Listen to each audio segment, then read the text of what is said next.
of owning a cafe and other heroic deeds by Beware the Tristero, chapter 165. Rebirth. No! Eri! Not that he wasn't expecting all hell to break loose, however, at the vanishing of the hostages, the Yakuza injected themselves, screamed, and moved. Eri! Give her back to me! In milliseconds, the 6 remaining bullets, Chisaki Kai and a man dressed mostly in ivory were on them in a flurry of movement. Where is she? Leaving Tomer and Dabi upon the strange obsidian-like platform. Watch each other's backs and keep that flames shield up. You're no fucking kidding!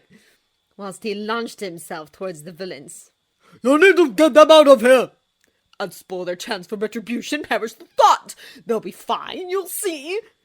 With their powers both old and new blazing. Eri, I'll find you. Our work's not done. The young Yakuza boss was at the heart of their problems, of course. Boston's feeling drunk yet? However, as seemingly harmless as the brunette's underlings' powers had seemed, they were doing their damnedest to distract, divert, and scupper their efforts to attack. Huh, they may not be diamonds, but what trigger? You'll find my gems pretty hard to break through, right? They were also purposefully taunting and trying to harm Dabi and Tomra, the pair suddenly forced to the ground since the blonde beak-masked Yakuza stole their platform right from under them. We have you now! Then, shit! The married couple were domed under a golden barrier by another blonde.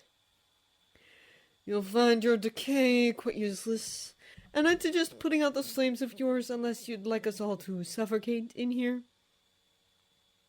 With the first blonde leveling a lethal-looking knife at them, whilst the plague doctor-dressed man stood to one side as though appraising them. It's time to pay for your sins against this year, Hasaka, you middling brat. Awaiting an opportunity to attack. Unfucking likely, you cheap-ass cosplaying piece of shit! We're not trapped in here with you dipshits! You're trapped in here with us! But true to how they'd been taught, the pair were instantly moving into defensive positions, their years of training under Shota's excellent jujitsu tutelage no doubt thrumming through their minds, while Shigaraki toyed with the drunkard, a man with a huge gaping maw, and the gem creator, who were all off their minds thanks to the trigger pumping through their throbbing veins. Come get some, Grandpa! You fools are hardly worth my time, but I'll play with you a bit, seeing as this is a family outing and all. Which left him to deal with the wretch trying to stab him with rapidly shot out pieces of hair, and the waka himself. Where is Eri? Trying to get anywhere near the ranting villain was proving progressively more difficult, as in his deranged state, the golden-eyed fiend used the room itself to impede his progress. Give her back! He'd lost his cloak, there was a bloody gash or two across his right thigh and left bicep. I'll not let you do this! Trying to dart around, leap away from, and punch his way through lethally sharp claws of masonry, thick slab walls of crushing cement, and hissing dagger-like metal pipes in itself wasn't difficult, however. I'm going to kill you and bury you down here! Trying his best to keep an eye on his nephews and avoiding getting cut by the quirk-enabled hair shooting out from where the enigmatic, oddly quiet, now hoodless man had somehow anchored himself to the ever-shifting ground was unlike anything he'd previously had to face, even when battling All for One. And I'll do the same to every sick, twisted hero I come across. The same All for One who certainly wasn't interested in assisting him or them during this fight either. Struggling out to yawn towards the chomping man trying to snag his arm, Shigaraki Yuta found himself... My face! My face! Bemused. Really? Heroes made so much work of themselves, didn't they? Apprehending, as opposed to ending, a person's life was probably difficult, wasn't it? Hell, he knew the kinds of power, the kinds of force Yagi wielded thanks to Yoichi and the other users of one-for-all stockpiling abilities and experiences. He knew what Tomura's decay could do, would have been able to achieve if Aizawa Shouta had not come into their lives. Dabi's flames too burned so much hotter than his sire's, and yet... here they were. 3 people who were perfectly capable of ending this dull little skirmish minutes ago were holding back. They were trying not to do any permanent or significant damage, weren't they? humming another lace of burning liquid sent towards the raving drunkard, the country leader couldn't help his almost wistful sigh. You son of a bitch! Even Shouta himself had likely chosen to stay in this place and with their people over worries about that child, hadn't he? He wouldn't have put it past these Yakuza to have threatened his extended family either. The boy was definitely in need of a break, some recuperation away from such stresses then, wasn't he? He was sure he'd come around to the idea eventually. I will cleanse you of your sickness, you arrogant little shit! Blinking out of his thoughts, the gem creator now was sobbing mess upon the floor, his now useless bleeding hands trembling. Shigaraki had only just turned his head when... BANG! He saw the plague doctor level his pistol and shoot at Dabi. No. Toma?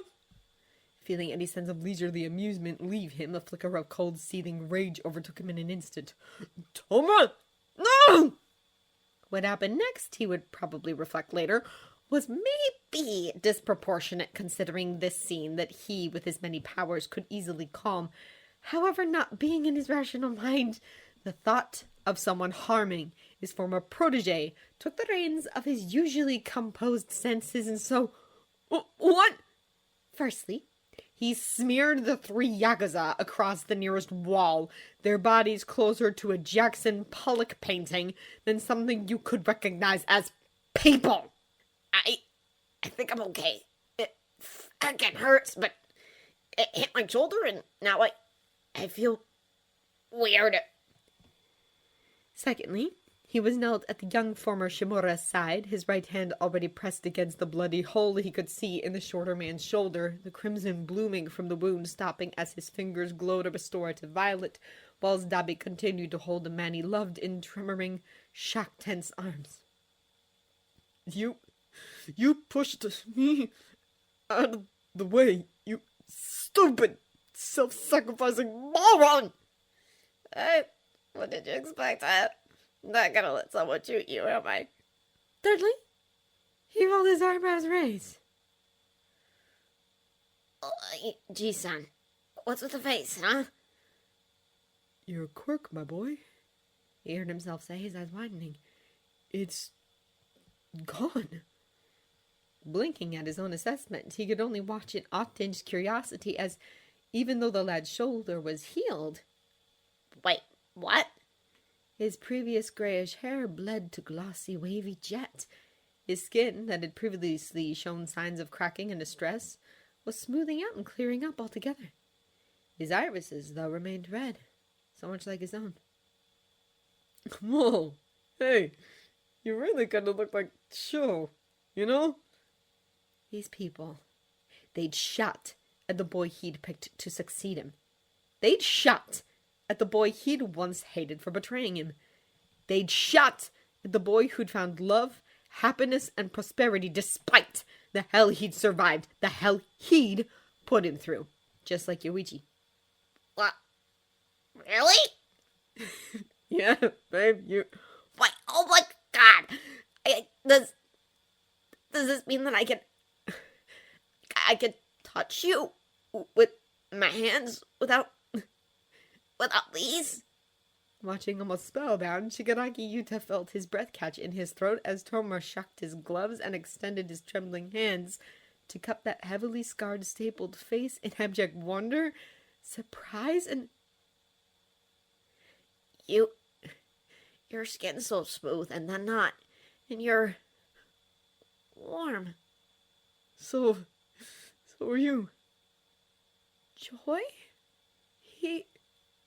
Oh, how wrong he'd been to do what he'd done in the name of his petty revenge. He'd robbed Tomura of so many things, hadn't he? Even something as simple, as personal, as the ability to touch the man he loved without fear of causing harm. Swallowing thickly, he stood. This madness? Oi! It was going to end now. Hurry! Shoot him now! Plowing his fists through the latest wall sent his way, his ears straining to hear anything over Chisagi's screeching and the destruction of solid compounded earth. Toshinori was completely unprepared for... What? And totally shocked to see the man who'd been so desperately trying to spike him. Hurry! Flattened against the wall, his body twitching oddly as he slouched down, leaving a bloody trail behind. No! Before he slumped into a quivering heap with Shigaraki looming over him. Oh, wait. It's too late for that. He couldn't even follow the patriarch's movements. Gah! As he vanished to reappear before the seething Waka, a blurred hand snatching out to take Chisaki by the throat and steal the quirk straight out of him. I have underestimated you, and for that, you have my sincerest apology. Don't! You don't have to kill him. No, Yagi. The ivory-haired man replied, his tone free of emotion, the smile he wore empty. I'm afraid I really, truly do. Crack! Watching as the young man crumpled to the floor, Toshinori felt his conviction leach out of him. He'd failed. Again. Boss! Boss! Shuddering when all for one's caustic gaze leveled against the three yakuza still breathing. The blonde pro floated towards them and stood protectively before their cowering forms. Move, Yagi. I'm not done. No, I can't. I won't. And quietly awaited whatever foul out would come. You would defend them? After taking your husband, torturing them, shooting Tomura, and fuck only knew what else! They should face due process. They should have a chance to redeem themselves. Even them. It was stupid, he knew, but this was what he stood for. This was who he was, who he'd always been, even before meeting Shimura-nana and receiving the gift of One for All, before he'd met his husband, the man who'd reaffirmed his belief in such things. You want to become a martyr for the likes of them? No. But I don't believe in killing. He offered, his hands raising in a placating gesture. I believe in second chances. I believe in stopping villainy at its root and reforming those who seek that path. He breathed, his neon blue eyes clashing with enraged garnet. Outside of my own causes, my own beliefs, and Sho has retaught me that, and above all else, He said, the other's frown deepening. second chances, hell, third, fourth, fifth chances are what people need. But we all need to be better. He stated. That worked out for the both of us, wouldn't you say? Torn between wanting to punch the number one's perfect teeth out of his head and actually acknowledge what he'd said as truth, was a very difficult thing for him to come to terms with. However, as they stood here, the silence, blessed and beautiful, spreading between them, only peppered by the whimpers, whines, and sobs of those bastards still breathing. Maybe there was something to this hero thing, after all. Fine. He sighed. You win. He admitted, the bewildered look upon the oaf's face payment enough. For now. But I'm taking their quirks. What? As a precautionary measure, you understand. Overhaul, considering its innate complexities, seems relatively simple to use, so... He shrugged, his right hand resting on the previously dead man's shoulder. There we go. What? To reanimate him, and so within a second or two... Sit out. My quirk! All of the wretches were awake, breathing, and thoroughly cowed. They were quivering, their pupils never to pinpricks, whilst they stared disbelievingly at each other and their hands. None of them seemed like they wanted to kick up a fuss again. Well, this has been fun. More's a pity. However, all good things must come to an end, mustn't they? He mused before casually walking around the decimated space, his shoulders shrugging as he finally allowed his seething anger to die. Losing everything you've worked for, everything you've tried to achieve, some might say, is punishment enough. He furthered, his tone considerate, whilst using a form of telekinesis to summon the gun Harry had been shakily holding. I am not of that opinion, though. He sighed, his deft fingers removing the bullets, and inspecting it whilst Chisaki hissed at him. Do you have something to add? He quipped, his grin returning. Who are you? He demanded hotly, his shaky legs pulling him into a stand. How have you... Oh, he purred. Is this the part where you attempt to pluck at my heartstrings, Where you try to defend what you were doing? when you tell me you didn't realize whom you were dealing with? Is that it? He tittered, whilst the other continued to glare. My name is Shigaraki Yuta. He introduced, the sounds of horrified gasps deliciously filling the air. But you'll probably know me better as All for One.